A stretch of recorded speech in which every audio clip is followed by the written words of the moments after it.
बिहार की राजनीति में इन दिनों बुलडोजर और अतिक्रमण की चर्चा जोरों पर है। मुख्यमंत्री सम्राट चौधरी ने अवैध निर्माण और सरकारी जमीन पर कब्जे को लेकर बेहद सख्त रुख अख्तियार कर लिया है। अपने विधानसभा क्षेत्र तारापुर में एक जनसभा को संबोधित करते हुए मुख्यमंत्री ने दो टूक शब्दों में चेतावनी दी कि राज्य में किसी भी प्रकार का अतिक्रमण बर्दाश्त नहीं किया जाएगा। उन्होंने खुद के घर का उदाहरण देते हुए साफ कर दिया कि कानून सबके लिए बराबर है और सरकारी जमीन पर बना हर अवैध ढांचा ध्वस्त होकर रहेगा। तारापुर में आयोजित एक कार्यक्रम के दौरान मुख्यमंत्री सम्राट चौधरी ने एक चौंकाने वाला खुलासा किया। उन्होंने बताया कि पिछले दिनों अतिक्रमण हटाओ अभियान के दौरान अधिकारियों ने तारापुर स्थित उनके स्वयं के आवास की सीढ़ी को अतिक्रमण मानकर तोड़ दिया।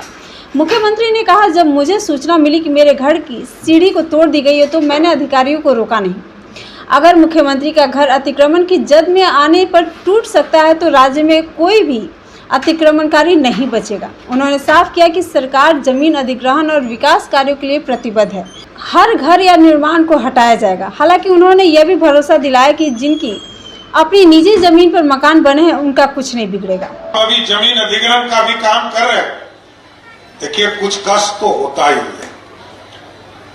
मैं अभी मेरे को रिपोर्ट मिला पिछले एक सप्ताह पहले कि तारापुर में मेरा भी घर है और मेरे घर के भी सीढ़ी को तोड़ने का काम प्रशासन कर रहा है। इसलिए किसी का भी जमीन निजी है तब तो कोई दिक्कत नहीं, लेकिन यदि सरकारी जमीन पर घर बना है उसको ध्वस्त होना ही होगा, उसको कोई खतरा नहीं। क्योंकि जनता की अपेक्षा है सुंदर बिहार बनाना है, विकसित बिहार बनाना है और भारत के प्रधानमंत्री नरेंद्र मोदी जी और नीतीश कुमार के सपनों को साकार करना है। मुख्यमंत्री के इस बयान का जेडीयू ने जोरदार समर्थन किया। जेडीयू के मुख्य प्रवक्ता और एमएलसी नीरज कुमार ने कहा कि कानून का पालन कराने वालों को निर्मम होना चाहिए। उन्होंने सम्राट चौधरी के साहस की सराहना करते हुए कहा कि जब कोई नेता सार्वजनिक रूप से अपने घर पर हुई कार्रवाई को स्वीकार करता है तो यह कानून के राज को चरितार्थ करता है। नीरज कुमार ने एक कदम आगे बढ़ते हुए मांग की कि जो लोग सत्ता या राजनीति के रसूख का इस्तेमाल कर अवैध संपत्तियां बनाते हैं उन पर पहला प्रहार होना चाहिए। उन्होंने कौटिल्य नगर और महुआ बाग जैसे इलाकों की जमीनों पर सवाल उठाते हुए कहा कि नेताओं की अवैध संपत्ति जब्त कर वहां अनाथालय बनवाना चाहिए। उन्होंने मांग की कि धन के स्रोत की जांच होनी चाहिए ताकि गरीबों को सुकून मिले कि न्याय हुआ है। वहीं विपक्ष ने मुख्यमंत्री के दावों को महज राजनीतिक स्टंट बताया है। आरजेडी के मुख्य प्रवक्ता शक्ति यादव ने कहा कि सरकार केवल उन गरीबों को निशाना बना रही है जो सालों से गांव में सरकारी जमीन के किनारे बसे हुए हैं।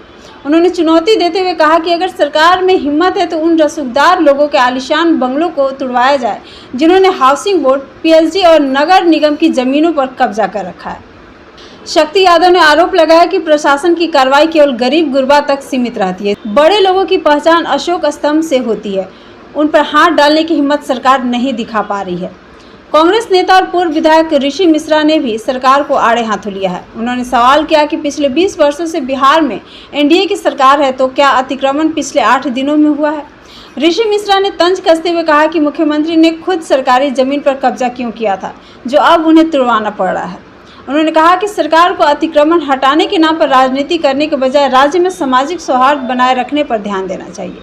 उन्होंने आरोप लगाया कि जेडीयू का अब कोई वजूद नहीं रह गया है और भाजपा केवल दिखावे की राजनीति कर रही है। मुख्यमंत्री सम्राट चौधरी के इस बयान के बाद अब प्रशासनिक गलियारों में हलचल तेज है। जनता की नजरें अब इस बात पर टिकी है कि क्या बुलडोजर की कार्रवाई वास्तव में केवल गरीबों तक सीमित रहेगी या फिर बड़े रसूखदारों के अवैध निर्माणों पर भी प्रशासन का पंजा चलेगा। मुख्यमंत्री के कड़े तेवर और विपक्ष की तीखी प्रतिक्रिया ने बिहार में अतिक्रमण के मुद्दे को एक बड़े राजनीतिक संग्राम में बदल दिया है। Big dreams need the right foundation. At Vidya Vihar Residential School, holistic education goes beyond classrooms.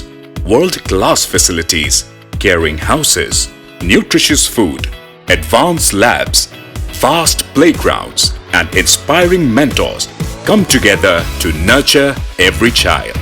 Here, learning is balanced, values are lived, and every student truly belongs. Vidya Vihar Residential School, where learning transforms futures.